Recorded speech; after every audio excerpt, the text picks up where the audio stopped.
Chapitre 22 Livre des Nombres. Les fils d'Israël repartirent. Ils allèrent camper dans les steppes de Moab, au-delà du Jourdain, à la hauteur de Jéricho. Balak, fils de Sippor, vit tout ce qu'Israël avait fait subir aux Amorites. Moab eut grand peur d'un peuple si nombreux. Oui, Moab fut saisi d'effroi devant les fils d'Israël. Alors Moab dit aux anciens de Madian: « Maintenant, cette multitude va tout brouter aux alentours, comme un bœuf broute l'herbe des champs. » Balak, fils de Sippor, régnait sur Moab en ce temps-là. Il envoya donc des messagers à Balaam, fils de Béor, qui était à Pétor au bord du fleuve, son pays d'origine, pour l'appeler. Il lui faisait dire: « Voici un peuple qui est sorti d'Égypte. Le voici répandu dans tout le pays. Il s'est installé en face de moi.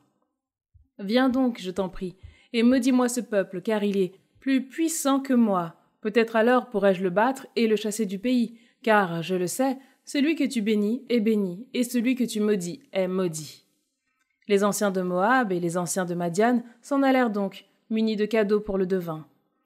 Ils arrivèrent chez Balaam, à qui ils répétèrent les paroles de Balak.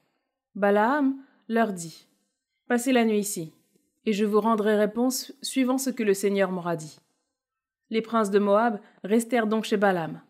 Dieu vint auprès de Balaam et dit: « Qui sont ces hommes chez toi ?» Balaam répondit à Dieu: « Balak, fils de Sippor, roi de Moab, qui m'a envoyé dire: « Voici un peuple sorti d'Égypte qui s'est répandu dans tout le pays. Viens donc et maudis-le pour moi. Peut-être alors pourrais-je combattre contre lui et le chasser. » Mais Dieu dit à Balaam: « Tu n'iras pas avec eux. Tu ne maudiras pas ce peuple, car il est béni. » Balaam se leva de bon matin et dit aux princes de Balak: « Retournez dans votre pays, car le Seigneur a refusé de me laisser partir avec vous. » Les princes de Moab se levèrent, retournèrent chez Balak et lui dirent: « Balaam n'a pas voulu venir avec nous. » Mais Balak envoya encore d'autres princes, plus nombreux et plus importants que les premiers. Ils allèrent donc auprès de Balaam et lui dirent: « Ainsi parle Balak, fils de Sippor. Ne refuse pas, je t'en prie, de venir chez moi.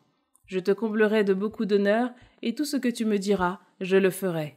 Viens donc et maudis-moi ce peuple. » Balaam répondit aux serviteurs de Balak: « Même si Balak me donnait plein sa maison d'or et d'argent, je ne pourrais transgresser la parole du Seigneur mon Dieu en aucune chose, petite ou grande.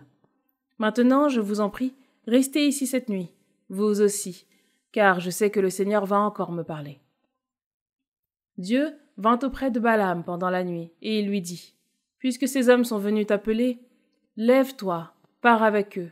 Seulement, ce que je te dirai, c'est cela que tu feras. » Balaam se leva de bon matin, sella son ânesse et partit avec les princes de Moab. Mais comme il partait, la colère de Dieu s'enflamma, et l'ange du Seigneur se posta sur le chemin en adversaire.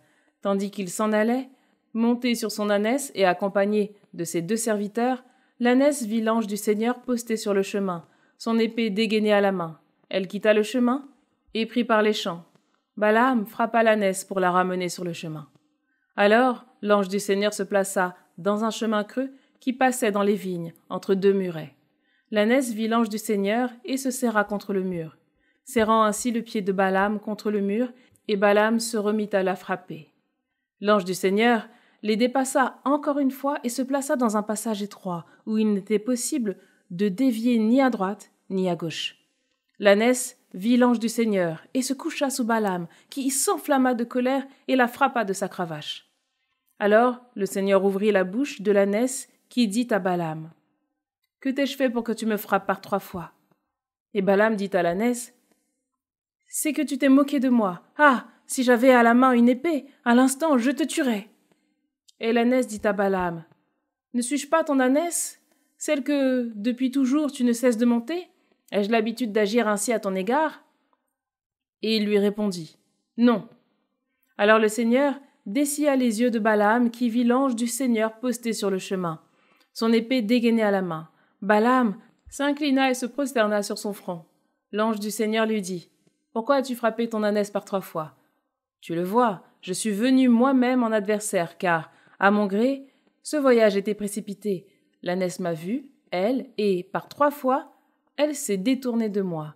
Si elle ne s'était pas détournée de moi, c'est toi qu'à l'instant j'aurais tué. Mais elle, je l'aurais laissée vivre. » Balaam dit à l'ange du Seigneur, « J'ai péché, je ne savais pas que tu étais là, posté devant moi sur le chemin. Mais maintenant, si c'est mal à tes yeux, je vais m'en retourner. » Mais l'ange du Seigneur dit à Balaam, « Pars avec ces hommes.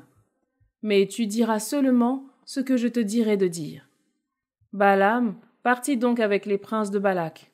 Balak apprit que Balaam arrivait et il sortit à sa rencontre.